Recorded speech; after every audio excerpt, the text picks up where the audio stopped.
All right, folks, John Rush today, my son Richard Rush behind the camera. It's a little windy today, so bear with us. We've got the review of the 2017 Buick Encore. Now, it's not all new for 2017, but there are some substantial changes for the 2017 model year. Let's get right into it. New hood, front fenders, front fascia. You'll notice the grille looks a little bit different. Now, if you come up behind this car from the back, it's going to look very similar to the previous generations. You look at it from the front though, it's got a much more aggressive styling. And real quick, Richard, I know you just showed them, it's got really cool LED wraparound lights, and the lights on this car actually work out fantastic. New 18-inch wheels for this model. There are 5 trim levels for Encore. This one happens to be the premium all-wheel drive, and this vehicle as it sits, I'll just give you it right off the window sticker, $35,575. It's only got a $495 option for the radio nav system, and then it's got this ebony twilight color, this black, basically it's a black metallic, for $395. Moonroof is $900, which frankly I think is a little undersized. We'll get into that in just one moment. And it does have the 1.4 liter turbo engine, which is a $900 option. So the car works well, runs well. We'll get into more of that in the driving portion.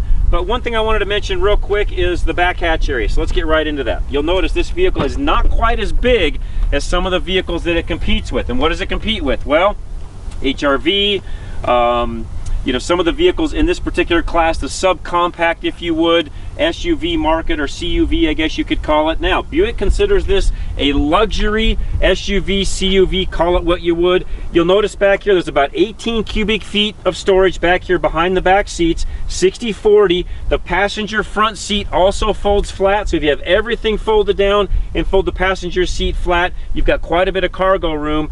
It's around, I want to say, 40 plus cubic feet with the 2 seats folded down, 18 behind. All right, folks, let me show you how this works with this seat actually down. This will work for both sides. It's a 60/40 second row seating, but they will both fold down flat. You put the center cushion up first, then this lays flat, and you'll notice that I've actually got the passenger seat down flat as well, because it will do the same thing, where you can have a full flat compartment with the exception of this little bump that would stick up here. Gives you a nice ability to load quite a bit of cargo in here, and to put it all back up, you just raise it up, fold the seat cushion back down, and then the same thing for this front seat. It'll just pop back up. There's a little lever over here on the side. You just engage that lever and fold the seat back up, and that works out pretty well. Now, while I've got you here, let me go ahead and just climb into this back seat.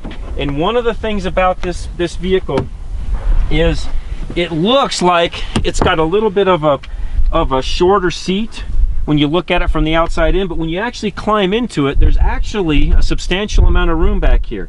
Now, this seat, I did move forward a little bit to get this cushion up.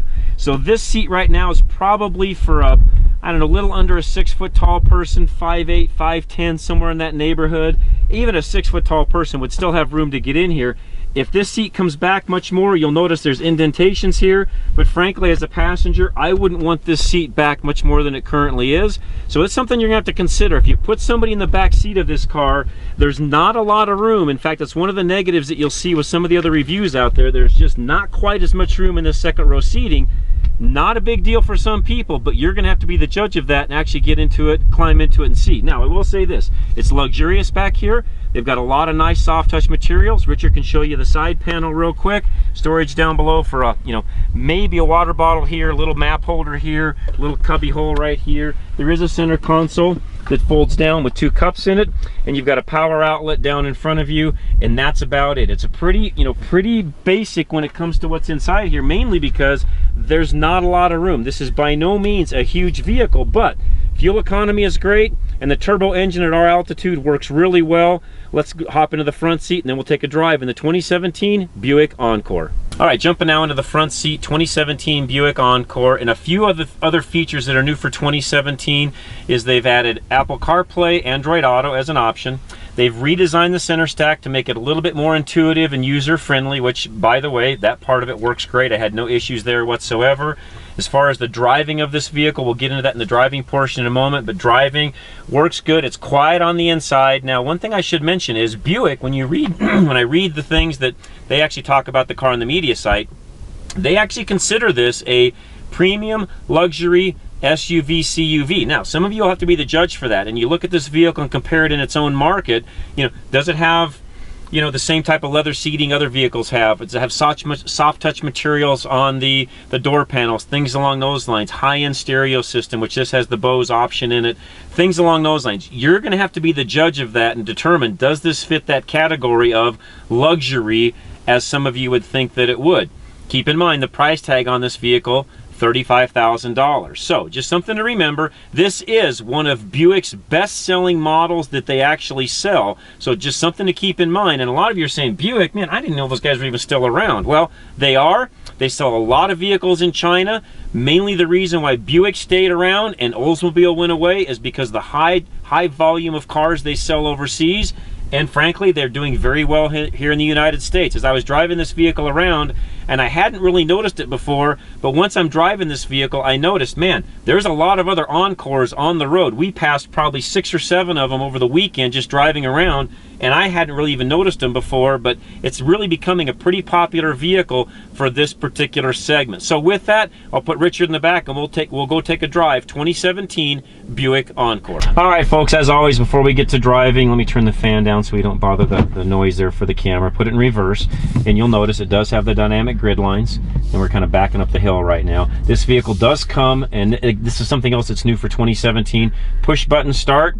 Does have the start-stop technology as well. So if I were to put this into drive, you pull up to a stoplight, it's actually going to stop, and it'll start immediately once you get going. Now, something along those lines too, and my wife mentioned this as we were driving this weekend, and it's this technology that's getting more and more popular. And some of you, and I've even answered this on the radio before, some of you are saying, well, gosh, isn't that hard on the starter motor, having that engine stop and start every time you go to stop, you know, as long as the conditions are correct?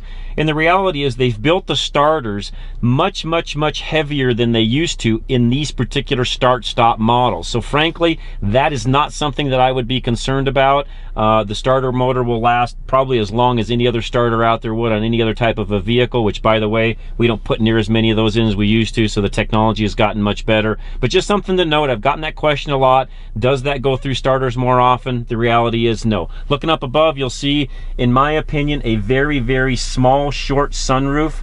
No offense, but for $1,000, I expected it to be deeper. Now, part of why they don't do that is you can't see this, but I'm looking behind me at Richard, and if the sunroof went back any further, his head would be touching the roof. That's partly why this isn't any longer than it is, because there just isn't the headroom in this car to do so. So something to consider. And in my world, frankly, I think personally, knowing it's this short, I'd save my $1,000 and not even buy it and go without. Just me personally, that's what I would do.